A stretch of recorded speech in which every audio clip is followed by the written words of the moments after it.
Let's go around the league a little bit, but a connection to the Toronto Maple Leafs obviously is Phil Kessel, and we know that, the Pittsburgh Penguins weren't exactly quiet after they bowed out of the playoffs to say that we're going to make some big changes in the summertime, and right away when you hear big changes, it was Evgeny Malkin's name, floating around. Sidney Crosby, of course, is untouchable, but now we're hearing Phil Kessel. But what are the chances there? Because we're also hearing he probably doesn't want to move his no trade.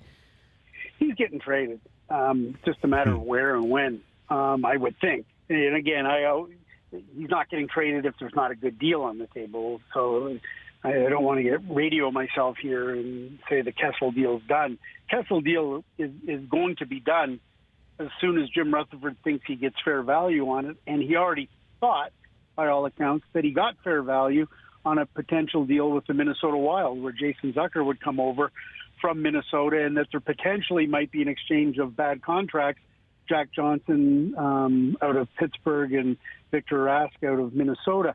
But whatever the details may or may not be in terms of the bodies flying back and forth, it seems pretty clear that Pittsburgh had a deal they thought was pretty amenable, and that Phil Kessel was asked if he'd be interested in signing off on going to the Minnesota Wild. He's got a no-trade clause that basically there's only 8 teams in the league that he can be traded to without seeking his permission or validation. And obviously Minnesota is not one of those 8 teams that he can be traded to, so they had to ask Kessel for permission to trade him there. And Kessel, by all accounts, thought about it for a little bit and said, no, not right now anyway.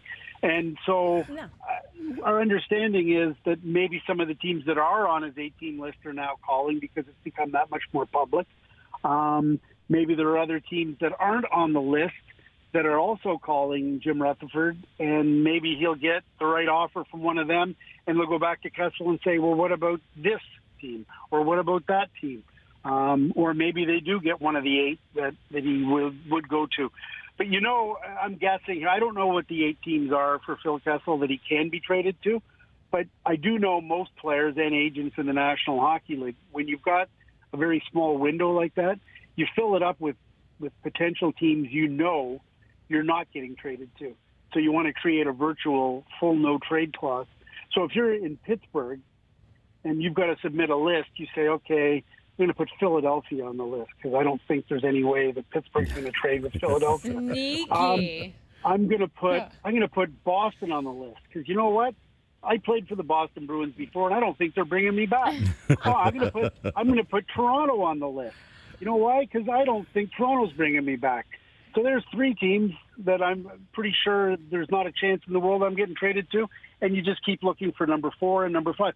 If I were Kessel, I'd say Tampa Bay Lightning. They've got enough good offensive players making big money. They're not going to trade for another one. I'd put the Tampa Bay Lightning on that list. I'd look for some other cap crunch team that's got a lot of really good offensive players who wouldn't be in the market for Phil Kessel. I'd put them on my list. So that's how you create a virtual. He doesn't want to go no trade when there's 8, and then you get to call your shot as to where you want to go. I feel like you're actually giving us his list here. Yeah. At the end of the day, though, Phil Kessel is going to recognize that the Penguins want to move on. Yeah. And that's where, he's got to be a little bit tuned to that and know that, do you really want to stay somewhere where they don't want you? And that really is the bottom line here. They need to make changes in Pittsburgh, and he's been identified as the change that's most likely to occur.